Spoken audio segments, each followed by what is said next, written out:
nosotros, que tú has enviado, Dios mío. Te ruego que tu bendición esté con él en este día. Sabemos que está, pero rogamos por él para que lo bendiga abundantemente. No le falte la palabra, Dios mío, sea sazonada por tu espíritu, Dios mío, y con poder, autoridad y de nuevo, él comparta lo que tú le pongas en tu corazón, Dios mío. Te ruego tu bendición sobre él y también ayúdanos a nosotros a tener un corazón humilde, Dios mío, receptivo, porque escuchamos tu voz, Padre. Ayúdanos, Señor, a guardar esta palabra en nuestro corazón para que dé fruto y fruto en abundancia. Queremos parecernos también a ti, queremos crecer a tu altura, Dios mío. Ayúdanos, Señor, ten misericordia de nosotros y de tu pueblo en este día. Y bendícenos, te lo rogamos todos en el precioso nombre de tu Hijo Jesucristo. Y sea a ti la gloria, la honra y el poder. Amén. Amén. Amén. Dios te bendiga, hermano. Gracias, Antonio. Una alegría para Damaris y para mí estar esta mañana aquí con vosotros. Gracias por vuestro cariño, gracias por las oraciones también, por Juan, nosotros orando también por la iglesia, por Isaías. Quiero compartir, voy a ponerme el cronómetro. En los minutos que tengo por delante, quiero hablar de una de las fortalezas más formidables de Satanás en contra de nuestra generación. Los antiguos lo llamaban asedia, la asedia. Aparece en la lista de los típicos pecados capitales que usa la Iglesia Católica como pereza. Pereza. No es exactamente lo mismo. Yo me voy a referir a este asunto como con la palabra asedia, la clásica. Viene del griego akedia, es decir, falta de cuidado, descuido, falta de cuidado. Es una especie de tristeza, una tristeza que apesadumbra, que deprime, que hace que el alma sea indolente para perseguir el bien que tiene que perseguir y para seguir persiguiéndolo cuando el viento sopla en contra. Es un hastío, una desgana, un fastidio hacia los bienes últimos, los bienes grandes, la gran empresa de alcanzar el cielo. Un autor a mediados del siglo IV, en el 300 y algo, Evagrio Póntico, habló así de esta tentación. Escucha, dice, el ojo del asidioso, dijo él, está continuamente fijo en las ventanas. Él está hablando él era un monje, él está hablando del monje en su celda. Y dice, el ojo del asidioso está continuamente fijo en las ventanas. Y su mente imagina que llegan visitas. La puerta chirría y él salta afuera, oye una voz y se asoma a la ventana y no se aparta de allí hasta que de tanto estar sentado se entumece. Cuando lee, el asidioso bosteza mucho.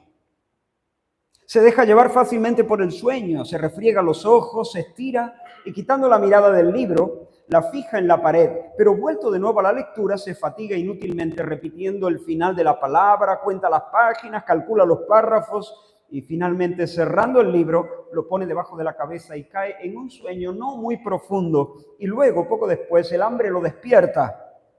Como el enfermo no llega nunca a cargar un peso excesivo, así tampoco el asidioso se ocupará con diligencia de los deberes hacia Dios. A aquel, al enfermo, le falta la fuerza del cuerpo. El asidioso, ha perdido el tono del alma. Quiero invitarte a leer un pasaje bíblico, Lucas capítulo 22, donde creo que lo vamos a ver con más claridad. Lucas capítulo 22, un pasaje muy conocido. Vamos a leer a partir del versículo 39. Lucas 22, 39. ¿Os importa si giro un poco el ventilador? Así. Sí, prefiero.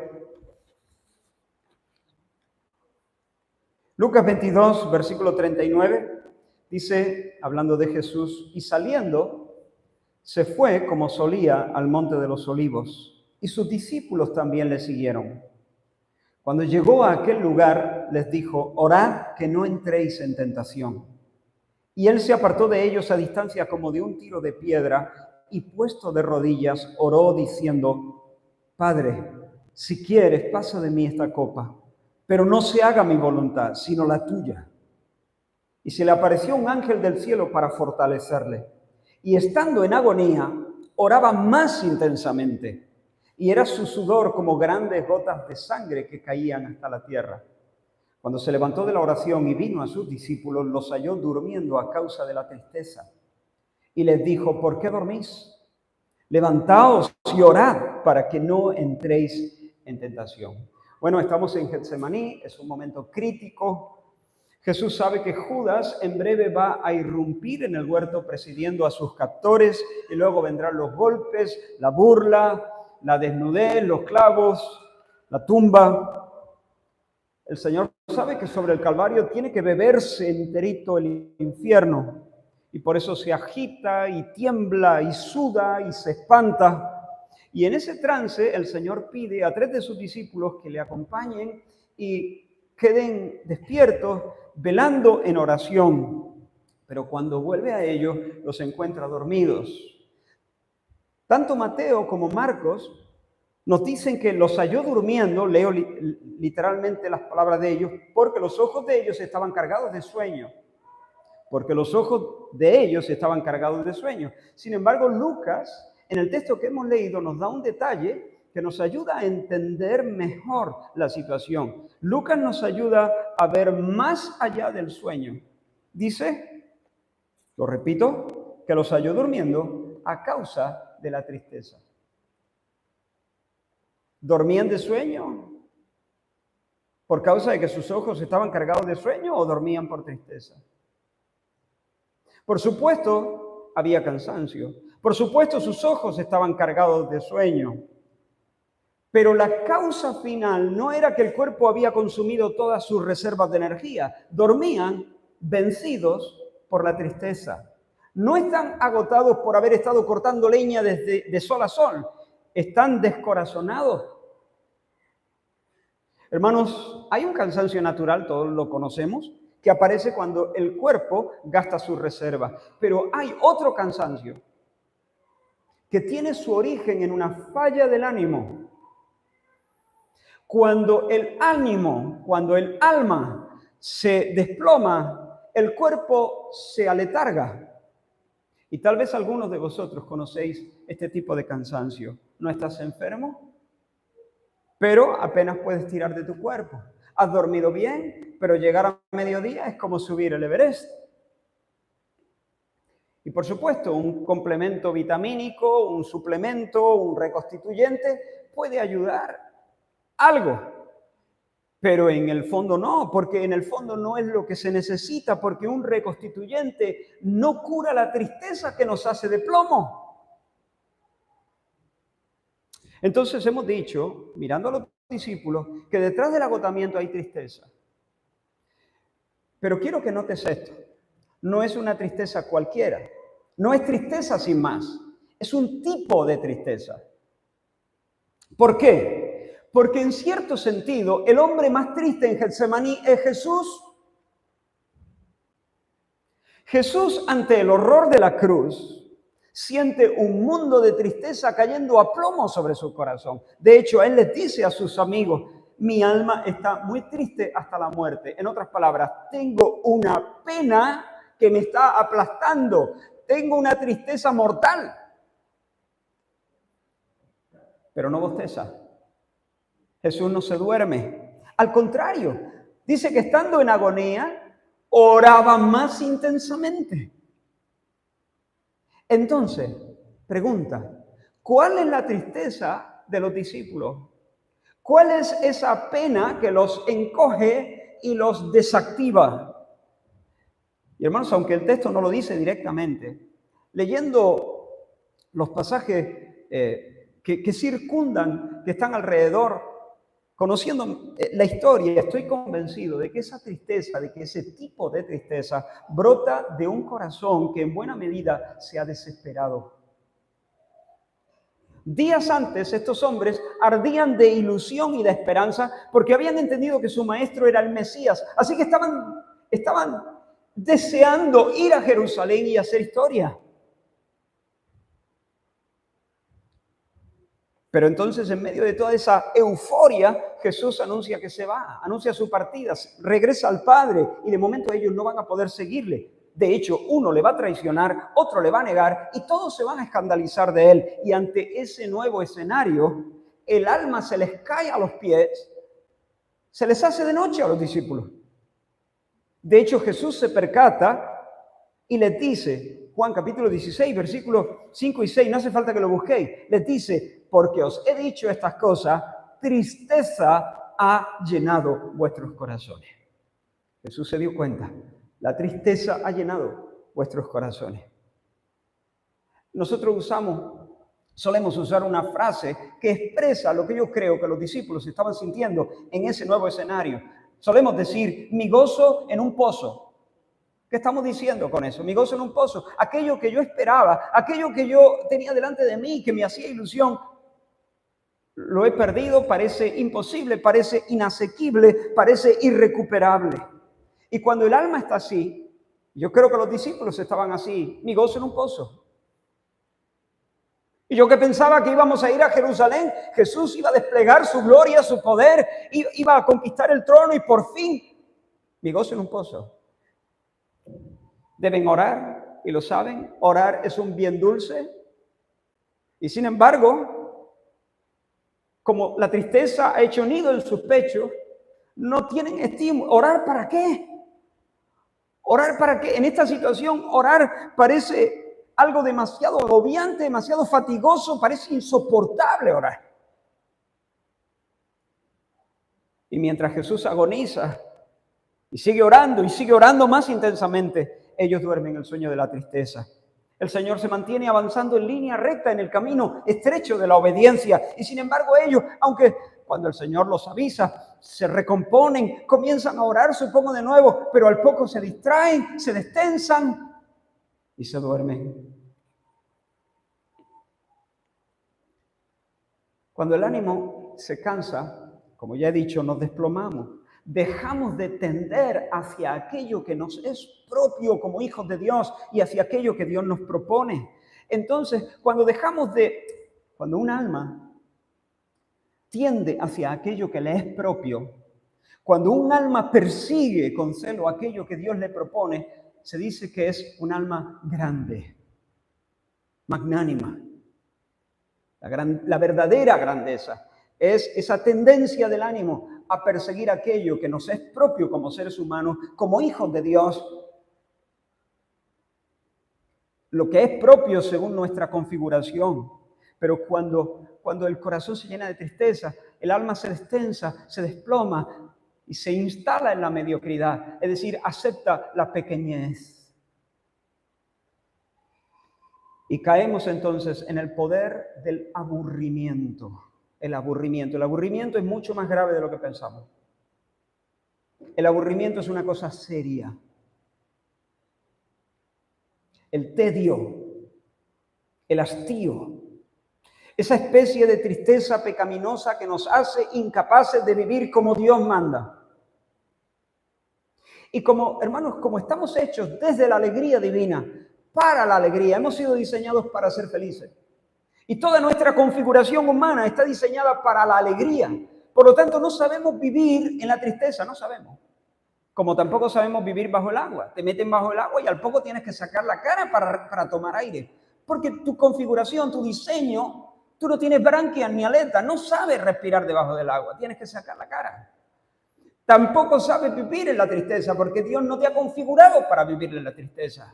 Y como no sabemos vivir en la tristeza, nos tenemos que buscar la vida de alguna manera. Y por eso cuando la asedia, ese tipo de tedio, de aburrimiento, de hastío, de sopor, de acartonamiento del alma, se apodera de nosotros, entonces necesitamos huir de ahí, sacar la cara.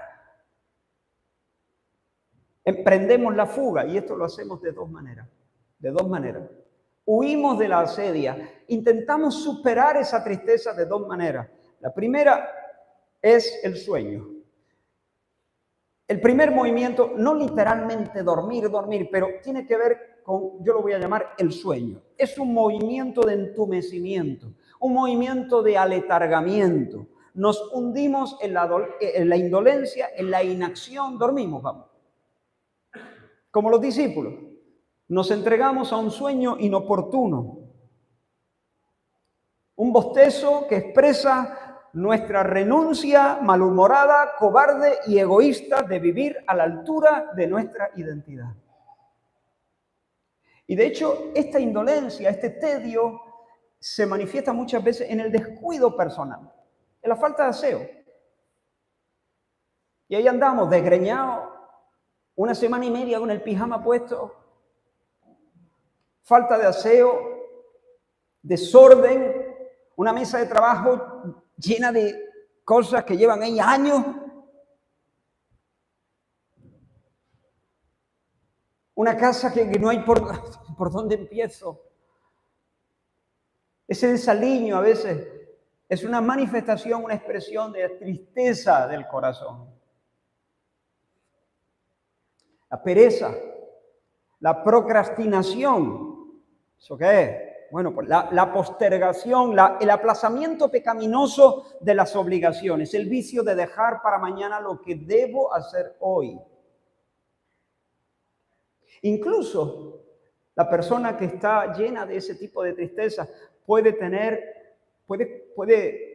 dar lugar en su corazón a una actitud de rencor y de fastidio hacia aquello que a su alrededor le empujan hacia la vida noble, le empujan hacia la oración, le empujan y crea un resentimiento hacia ello, un fastidio. Le irrita que haya otras personas a su alrededor diciendo, ánimo, ve a orar, vamos, no te quedes ahí, despierta, no duermas.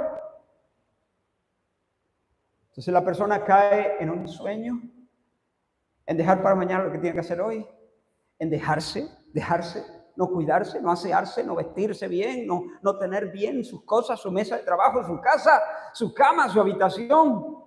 Incluso puede caer en el rencor y el fastidio y la irritación hacia aquellos que le empujan para vivir la vida buena.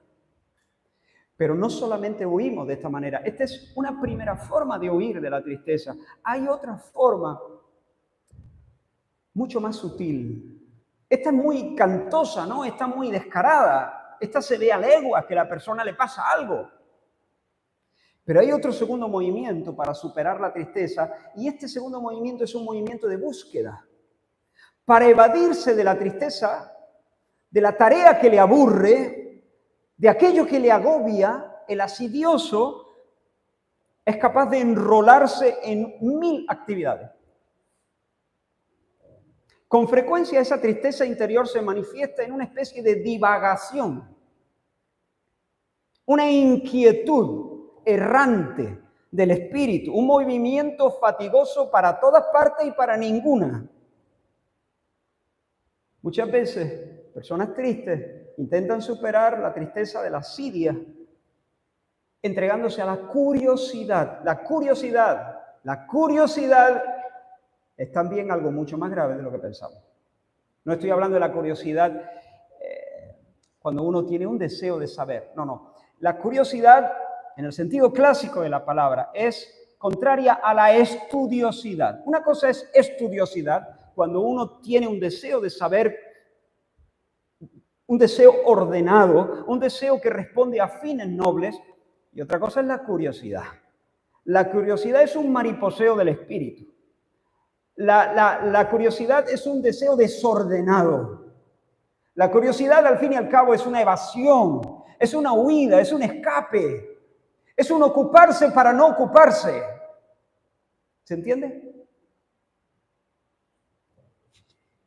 Es una especie de hambre insaciable de información por razones triviales o razones vanas que en realidad nos distrae de nuestras obligaciones. No nos lanza al centro de la voluntad de Dios, nos mantiene distraídos, entretenidos en cosas que son vanas.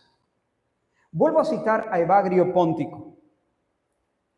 El ojo del asidioso, la cita del principio, está continuamente fijo en la ventana. ¿Por qué?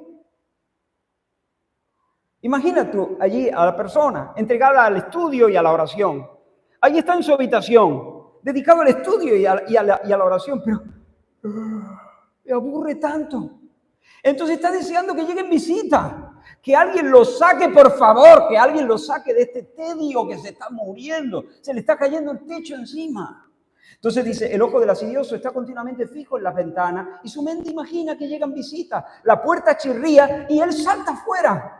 Oye una voz y se asoma a la ventana y no se aparta de allí hasta que de tanto estar sentado se entumece.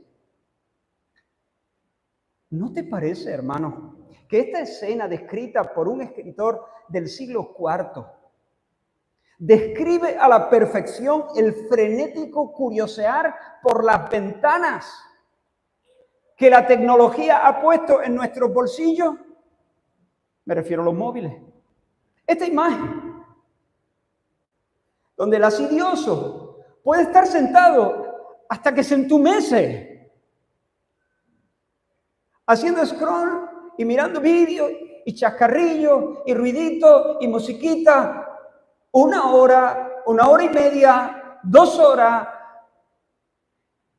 en un simple mariposeo. No es estudiosidad, es mera curiosidad, hasta que se entumece. Miles navegando en internet buscando nada. Buscando nada, buscando que alguien me saque de la tristeza, que alguien me saque de este aburrimiento, que alguien me saque de esta celda. En una ansia de sensaciones, en una gula por novedades, noticias, estímulos, ruiditos que distraigan mi tristeza, que distraigan mi dolor, buscando consuelo en el batiburrillo de entretenimiento. Me parece que estamos ante una de las fortalezas de pecado grandes de esta generación. No me preocupa tanto el scroll en sí, el ver un vídeo u otro, no me preocupa tanto. Hombre, a menos que uno esté viendo cosas malas de por sí. Me preocupa la tristeza y el vacío que hay en el corazón detrás de buena parte de esa actividad. El trabajo frenético puede ser otra manifestación de otra forma de huir, otra evasión. Trabajar. Y a veces eso lo que está manifestando es sencillamente una huida también. Así que tanto dormir en exceso, los discípulos durmiendo, la persona echándose la manta por encima de la cabeza y diciendo que se haga de noche otra vez, como el ajetreo, la hiperactividad, pueden ser maniobras de un alma triste. Y a veces esa desesperanza, esa pereza, se puede manifestar en el mucho hablar. La locuacidad o la verbosidad. Persona que habla, y tú dices, ahí hay una tormenta dentro. Hay una tormenta. Que nadie se sienta mal si tú tienes por tu trabajo que estar hablando la mayor parte del día. Eso no es. Es cuando tú, esa necesidad de estar hablando de cualquier cosa y sacando. En ocasión esa turbación interior se exhibe en la inquietud corporal, el nerviosismo del cuerpo, el no poderse estar quieto ni un momento, la falta de atención. Nerviosismo del cuerpo y falta de atención revelan muchas veces, no digo siempre, pero revelan muchas veces la inquietud de un alma. Yo sospecho, hermano, y esta es una sospecha, no he investigado profundamente, así que no lo digo de manera dogmática, ni mucho menos, pero me atrevo a decirlo. Sospecho que muchos diagnósticos de TDAH radican en el oscuro vicio de la asedia. No todo. Sospecho que mucho. Nerviosismo del cuerpo, falta de atención y a veces detrás de eso, subrayo eso, a veces detrás de eso hay un corazón triste. También el vicio de cambiar de lugar, el impulso de cambiar, de estar saliendo siempre, de estar cambiando siempre la disposición de los muebles del salón, o cambiando de libro, o cambiando de trabajo, o cambiando de ciudad, o cambiando de situación, o cambiando de cónyuge, o cambiando de amigo. Un autor del siglo XII, Galán de Reisny, en uno de sus escritos, personificó a la asedia en un diálogo con otros vicios y puso en boca de la asedia, o de la asidia, estas palabras. Intento, dice la asidia, intento matar el tiempo en no importa qué parloteo. Porque si no me paso el día charlando o paseando, me muero del aburrimiento. Errar o divagar, eso es lo que me da fuerza. Oír cuentos, ver noticias. Me gustaría que todos los días hubiera cambio de autoridad, nuevas leyes, cambios en las instituciones para conseguir con esos cambios algún remedio a mi aburrimiento. Porque me horroriza todo lo que dura. Aborrezco lo que siempre permanece igual. Fin de la cita. ¿Ves?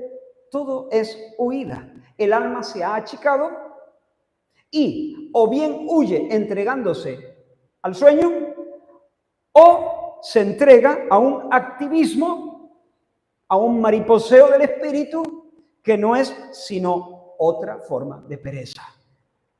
La tragedia es que, como dijo el novelista inglés Arthur Evelyn Waugh, y le cito literalmente, esta cita es muy luminosa, la maldad de la pereza no radica simplemente en el descuido del deber, aunque este puede ser un síntoma, sino en el rechazo de la alegría.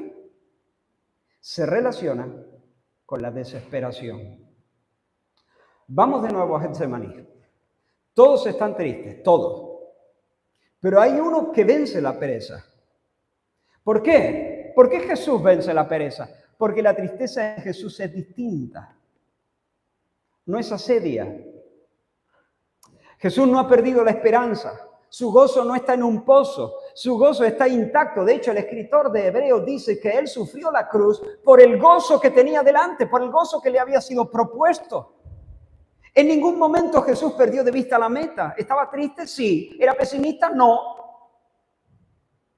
Porque Jesús sabía que después de poner su vida en rescate por muchos, Él vería linaje y la voluntad del Señor sería prosperada en su mano, como dice Isaías. Los discípulos sí se sienten en un agujero sin salida. Jesús no. Jesús sabe que no está en una cueva, sino en un túnel. Esa es la diferencia. Esa es la diferencia. En una cueva y en un túnel, si es largo, puede haber la misma oscuridad. Una vez me llevaron, no recuerdo exactamente dónde era, pero era en el norte. Y nos hicimos una ruta de senderismo que acababa metiéndonos en la panza de una montaña por lo menos 1 kilómetro o más. Aquello era infinito. Anduvimos, y la cueva además necesitábamos tener guías especializados para marcarnos la ruta, porque había algunas caídas, Entonces, en un momento dado, yo no tenía pensado dar nada de esto, no tenía nada que ver con estaba yo con jóvenes, ¿no? Y entonces yo quería decirle a los jóvenes, no recuerdo ahora mismo el versículo, era un proverbio, ¿no? Al que maldice al padre y a la madre, se le apagará la lámpara en un lugar tenebroso. Algo así, ¿no? Y entonces yo dije, mira, cuando cuente 3, vamos a apagar las linternas todos. Un momento. 1, 2 y 3, y apagamos. Se masticaba la oscuridad. Si en ese momento a mí me hubiesen dicho, Israel, tienes que salir tú solito de aquí, yo me hubiese tirado allí y hubiese dicho, Señor, llévame. Imposible. Me voy a caer en cualquiera de estos barrancos que hay en la cueva. No sé encontrar ahora la salida. Pero es distinto cuando nos sabemos en un túnel, ¿verdad? Cuando nos sabemos en un túnel, la oscuridad puede ser la misma. Y por un momento el agobio puede venir. Pero sabemos que si seguimos corriendo, es más, si nos sabemos en un túnel, es posible que hagamos exactamente lo que Jesús hizo, oraba más intensamente.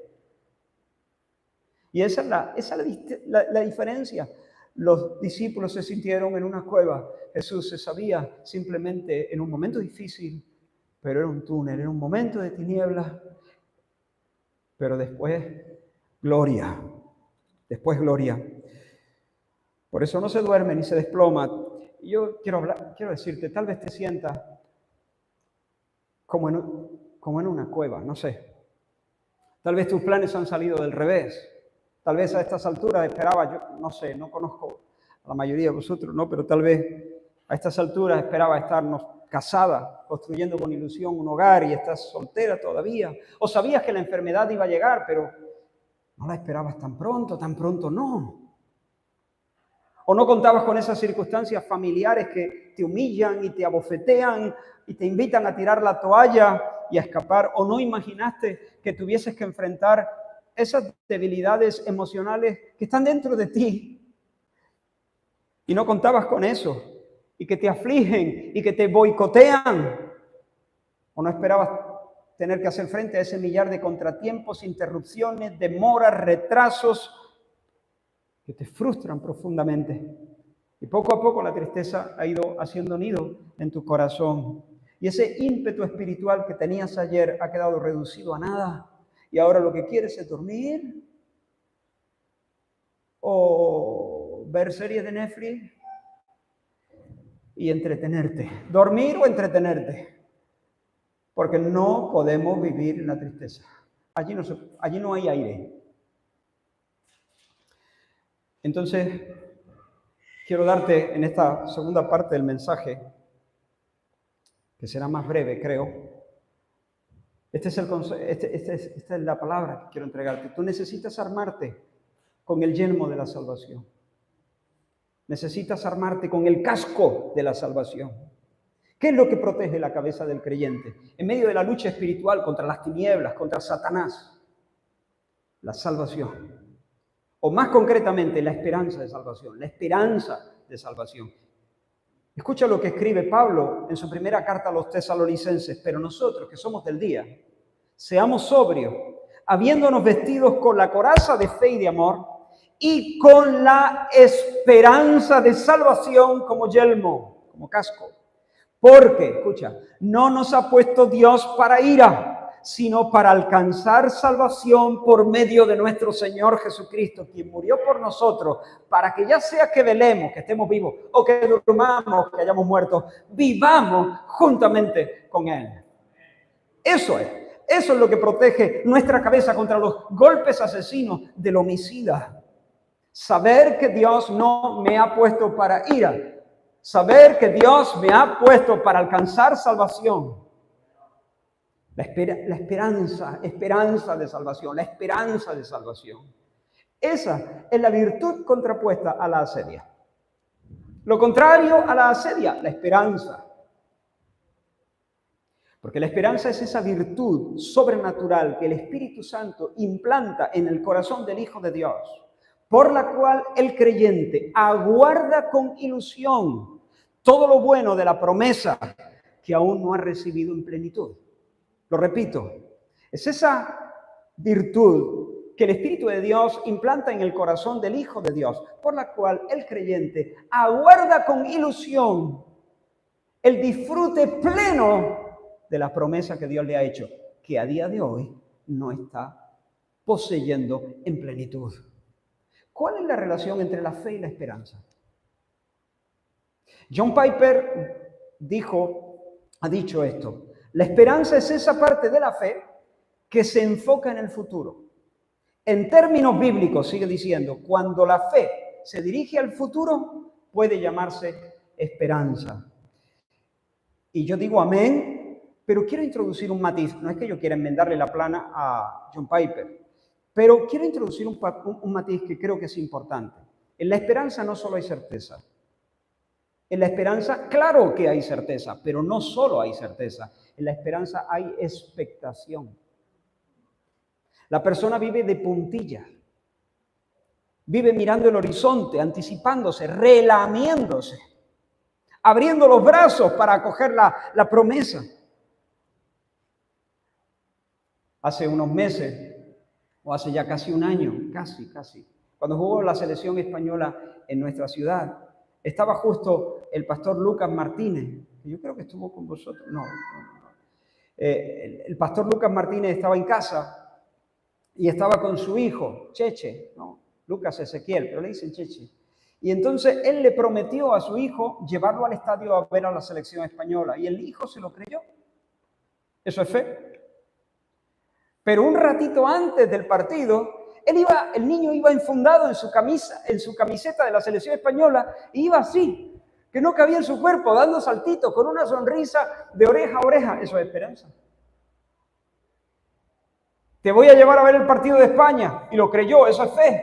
Pero además de la certeza de que él iba a estar esa tarde allí, viendo a España, tenía esa expectativa, se estaba relamiendo, ya estaba disgustando el partido, ya se estaba anticipando a los goces. Eso es esperanza. Mirad, hermanos, un creyente inseguro de su salvación es un creyente sin brío, sin fuerza, sin gozo. Considera las palabras del apóstol Pablo, Romanos capítulo 15, versículo 13, dice, y el Dios de esperanza. Mira qué bonito, cómo llama a Dios aquí. Por cierto, entre paréntesis, cuando estés orando, puedes tomar las palabras que la Biblia usa para describir, para hablar de Dios, para nombrar a Dios. Por ejemplo, puedes introducir esta, oh Dios de esperanza, ¿no? Torre fuerte, no sé, y enriquecer, pero eso cierro el paréntesis. Y el Dios de esperanza os llene de todo gozo y paz en el creer, para que abundéis en esperanza por el poder del Espíritu Santo. Y el Dios de esperanza os llene de todo gozo y paz en el creer, para que abundéis en esperanza por el poder del Espíritu Santo. Así es como sucede. Al creer, nosotros creemos, Dios, el Dios de esperanza, nos da la certeza de que el futuro no está en el aire, de que nuestro gozo no está en un pozo, de que no estamos en una cueva, sino en todo caso en un túnel. Nuestro gozo está delante de nosotros, viniendo a nuestro encuentro. Y entonces, sobre la base de esa certeza, nuestro corazón vibra también con expectativa. Vamos como el Cheche, con nuestra camiseta del reino de los cielos y caminando sobre la punta de nuestros pies. Y esa esperanza, hermano, es gasolina. Nos da alas, ni Red Bull ni nada. Esperanza. Esperanza te da alas.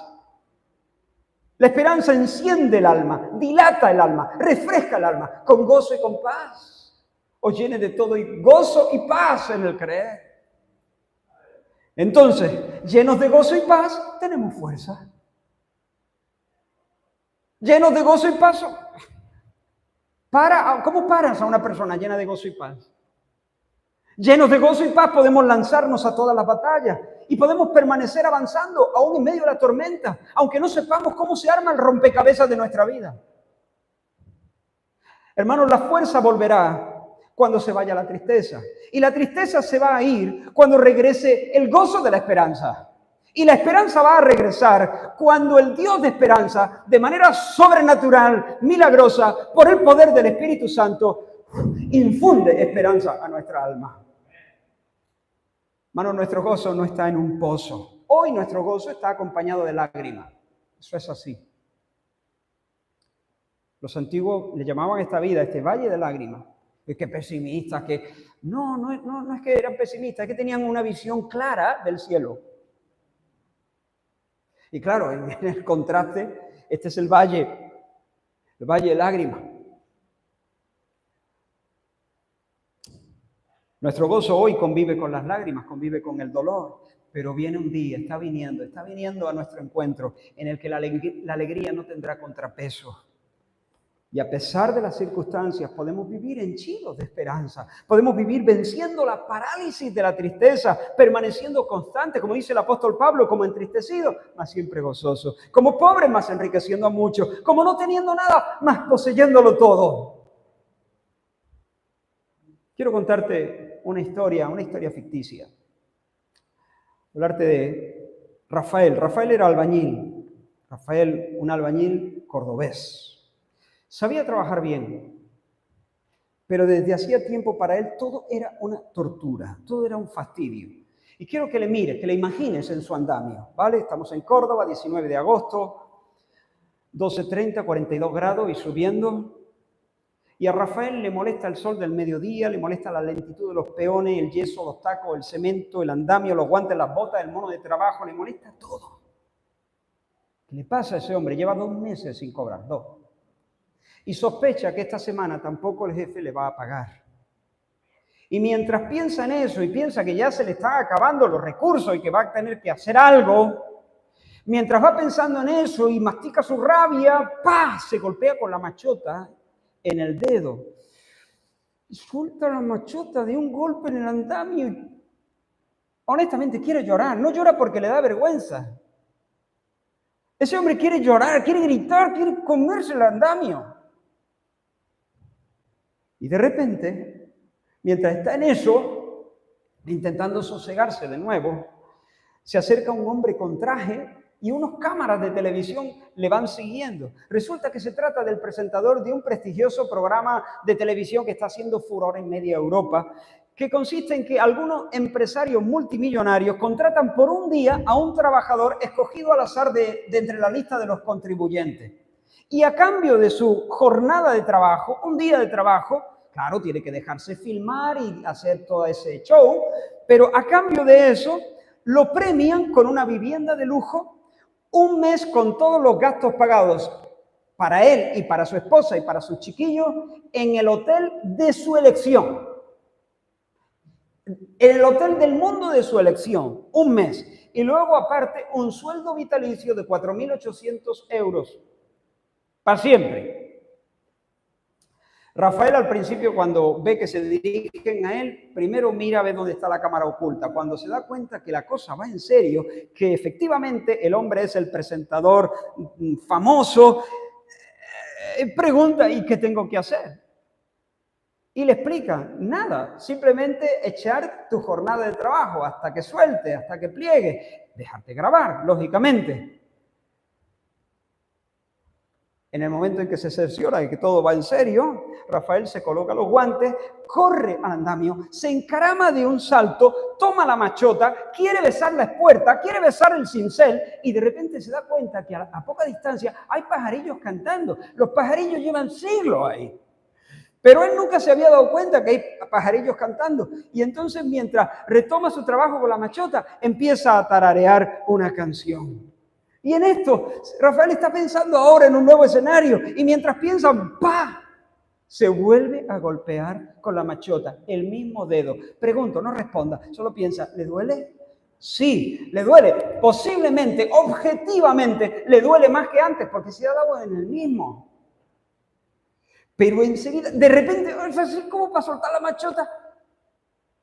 Pero se acuerda del hotel, de la cara de su esposa, piensa en la cara de sus niños, se acuerda del sueldecito, se acuerda del pisito que le va a regalar, retoma su machota, retoma su canción, sigue escuchando a los pájaros, ya no gruñe, pide las cosas por favor. Oye, machote, campeón, ¿me puede acercar? Los peores alucinan con Rafael, ¿qué le ha pasado a este hombre? Y cuando llega al final de la jornada, Rafael le dice al jefe, escucha que si hay que echar un ratito más, se siente fresco. Pregunta, ¿qué le ha pasado a Rafael? Que ha creído que todo va en serio, fe. Pero además espera, está expectante. Los pensamientos se van hacia adelante y suceden dos cosas. Crece el deseo, pero no solo crece el deseo. Curiosamente, empieza a experimentar un placer real en algo que todavía no tiene. ¿Tiene piso? No. ¿Ha visto el hotel? No. ¿Ha visto la cara de su esposa? No. ¿Ha pillado algo del sueldo vitalicio? No. ¿Qué tiene? Tiene una promesa. Pero como tiene esperanza, ya comienza a degustar. Ya la paladea. Ya se relame. Y está empezando a experimentar un placer real. Hasta se lo nota en el cuerpo. Ha dejado de bostezar sobre el andamio. ¿Te acuerdas de los dos discípulos de Emaús? No voy a tomar mucho más tiempo, aunque bueno. ¿Recuerda a los dos discípulos de Emaús? Iban arrastrándose hacia la aldea. El Cristo resucitado se les une en el camino, pero ellos no saben que es Jesús resucitado. Y entonces le preguntan, ¿de qué habláis? ¿Por qué estáis tan abatidos? ¿No te has enterado de qué? Les pregunta Jesús. pues de lo ocurrido con Jesús de Nazaret. Le han crucificado. Escucha lo que le dicen, literalmente, Lucas 24, 21. Nosotros esperábamos que Él era el que había de redimir a Israel. ¿Nosotros qué? Esperábamos. Esperábamos. Eso era ayer. Hoy no. Hoy mi gozo está en un pozo. ¿Y qué hace el Señor? ¿Les da un Red Bull? ¿Qué hace el Señor? Los pone de cara a la verdad de las Escrituras. Dice la palabra, comenzando desde Moisés, siguiendo por todos los profetas, les declaraba en todas las Escrituras lo que de él decían. Y de esa manera el Señor les puso al rojo vivo el corazón. Y luego se reveló a ellos cuando partió el pan. Y entonces le reconocieron. Mirad, hermano, era tarde. La jornada había sido larga. Pero estoy seguro que esos dos nunca se habían sentido con tanto brío. En aquella misma hora, después de haber recorrido los 12 kilómetros y pico que separaba Jerusalén de Emaús, en aquella misma hora se levantaron y de vuelta hicieron los 12 kilómetros y medio. Porque tenían que contar su experiencia a los demás. Era tarde, pero yo me los imagino engullendo el espacio, derrapando en las curvas. ¿Qué han tomado? ¿Farmatón completo? No, es el gozo del Señor. Farmatón completo está muy bien, pero eso va para el cuerpo, para el alma no. Para el alma no, eso no, ni la rosa. Eso es para el cuerpo. Para el alma es el gozo del Señor. La esperanza cristiana. Se sienten recreados, vigorizados, estimulados. Ya no hay pereza, ya no hay sueño. Hay brío, hay enfoque. ¿Cómo vencer la sedia? Jesús les dice a sus discípulos, volvemos a Getsemaní, ¿por qué dormís? ¿Por qué dormís? Levantaos y orad, orad, orad. Orad para que no entréis en tentación, orad. Levantaos y orad para que no entréis en tentación. Hermanos, necesitamos eso. En esta hora necesitamos eso. Es siempre lo mismo. A ver, como digo, ya lo sabemos. Necesitamos estar en Dios, estar en la palabra y estar orando, pero como nunca, pidiendo luz para entender.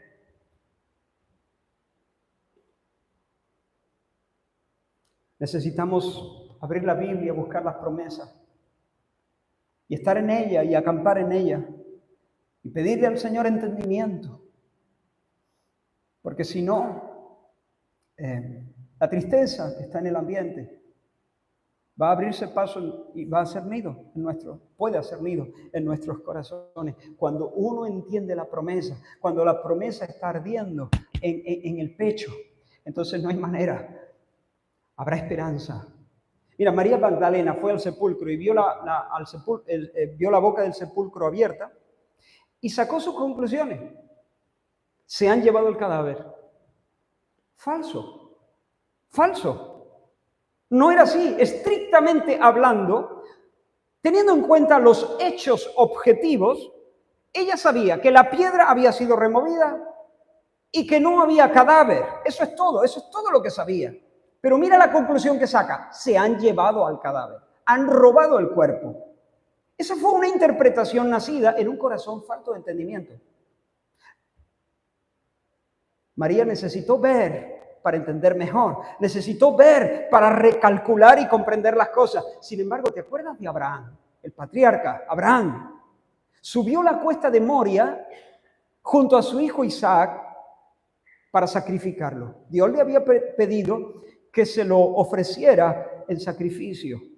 Pero al mismo tiempo, Abraham subía entendiendo la promesa. Dios le había hecho una promesa. Y Abraham la había entendido y la había creído. Subió con el hijo a su vera, pero subió con la promesa en su pecho. Dios le había prometido que a través de Isaac todas las familias de la tierra serían bendecidas. Así que Abraham sabía, Dios tiene planes con este joven. Y sin embargo me pide que lo mate sobre el altar, sobre este monte. ¿Cómo encajan esas piezas?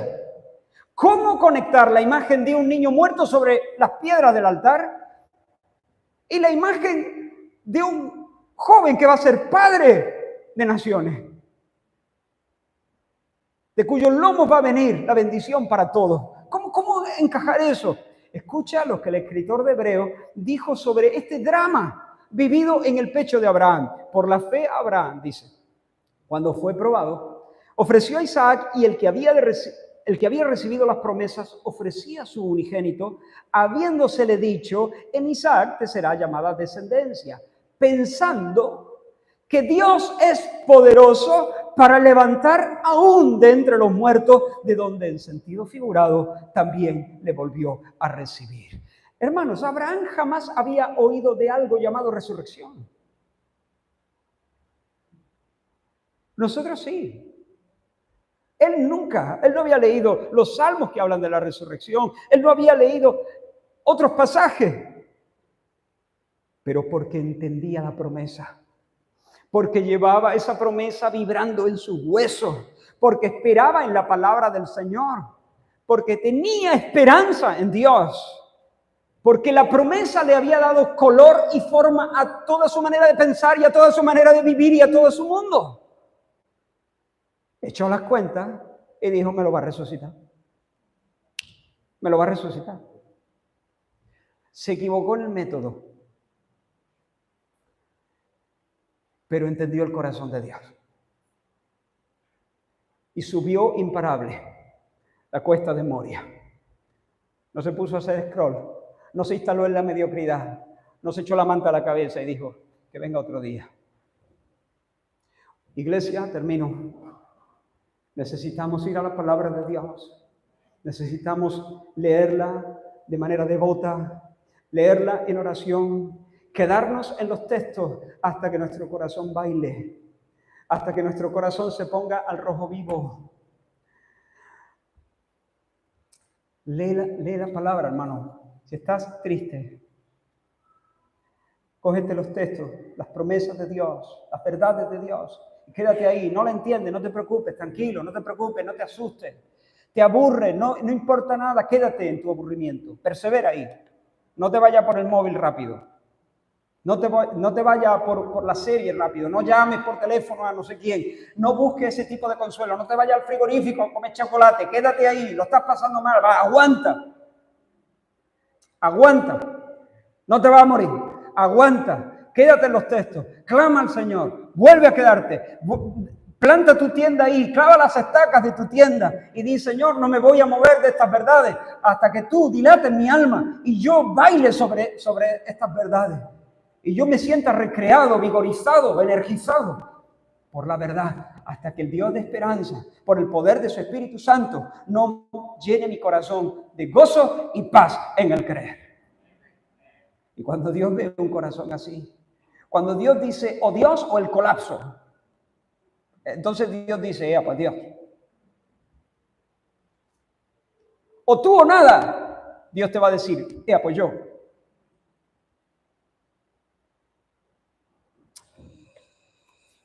Medita en la palabra, medita, no la leas como, no dejes que la verdad de la palabra pase por tu mente como el agua pasa por un tubo. Quédate ahí, digiérela, hazte preguntas, medítala. Richard Baxter dijo: ¿por qué se pierde tanta predicación entre nosotros? Y los profesantes pueden ir de sermón en sermón y nunca se cansan de oír y de leer, y sin embargo tienen almas tan lánguidas, tan hambrientas. Y él responde: no conozco otra causa más cierta ni mayor que su ignorancia e inconsiderada negligencia de la meditación. Falta meditación, en otras palabras. Y Thomas Brooks dijo: no es el que más lee, sino el que más medita, el que demostrará ser el cristiano más selecto, más dulce, más sabio y más fuerte. Lee una porción pequeña quizás, y ahora medita. Escribe si te ayuda. A mí me ayuda a escribir. El bolígrafo me sirve de palanca mental, ¿no? Escribe. ¿Por qué esto es así? Jehová es mi pastor. Jehová. ¿Cómo sé yo que Jehová es Jehová? ¿Cómo sé yo que Él se llama así? Porque Él lo ha dicho, Él se lo dijo a Moisés. Gracias, Señor, por decirle a Moisés tu nombre. Si tú no hubieses dicho tu nombre, ninguno de nosotros sabría cómo te llamas. Estaríamos locos, palpando, buscando verdad y dándonos encontronazos con las esquinas. Pero tú eres luz y tú quieres ser conocido y tú te has revelado a ti mismo. Gracias por tu generosidad. Gracias, Señor, porque tú eras ayer para mí muchas cosas, pero El verbo sigue en presente de singular. Hoy, aquí, en medio de mi prueba, en este minuto, en este segundo, tú eres lo que siempre has sido. También es de mi esposa, también es de mi hermano, también es de la iglesia, de los grandes hombres de Dios de otros tiempos, pero también es el mío. Es mi pastor. Pastor no es un francotirador que está en un tejado esperando a que yo me equivoque para abatirme a tiros. Es mi pastor que está velando por mí, que cuida mi alma, que me quiere bien, que me quiere feliz, que me está guiando a verdes pastos. Todavía no he salido de la frase. Eso es meditar. Hazte preguntas. Habría mucho que decir en esto, pero ya he tomado demasiado tiempo. No quiero abusar de vosotros. Iglesia, eso es lo que necesitamos. Lo fácil es en esos momentos de tristeza y de agobio, es sentarse delante de la tele, en esa mirada perdida. Es dejarse consolar con un montón de entretenimiento en el móvil. Claro, es tan fácil. Y nos metemos, o tomarse un orfidal, yo qué sé. Pero el problema es más hondo. No queremos escapar del aburrimiento, queremos ser salvados por Dios, llenos de esperanza. Así que ánimo, hermano. Busca al Señor, arrepiéntete de tu falta de búsqueda del Señor y además toma brío, toma fuerza, porque Dios te quiere ahí, Dios te quiere bendecir. Dios nos quiere mucho, hermano.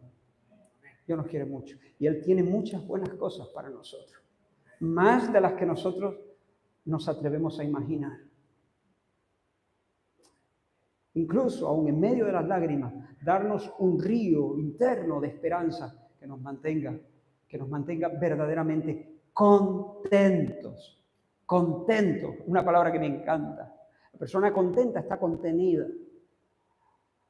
La persona descontenta se dispersa. ¿Por qué? Porque la tristeza no se puede vivir. Entonces tiene que llamar a las puertas, tiene que buscarse la vida.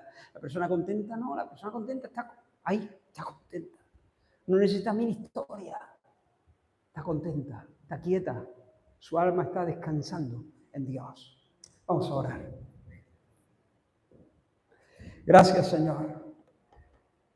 Gracias, Señor, porque no estamos hablando de un cuento. Tú eres Dios, tú eres real. Tú nos has llamado a la comunión con Cristo. Tú nos has hecho herederos de todas las cosas. Tú tienes para nosotros, Señor, la visión cara a cara. Danos, Señor, un aprecio renovado por estas cosas.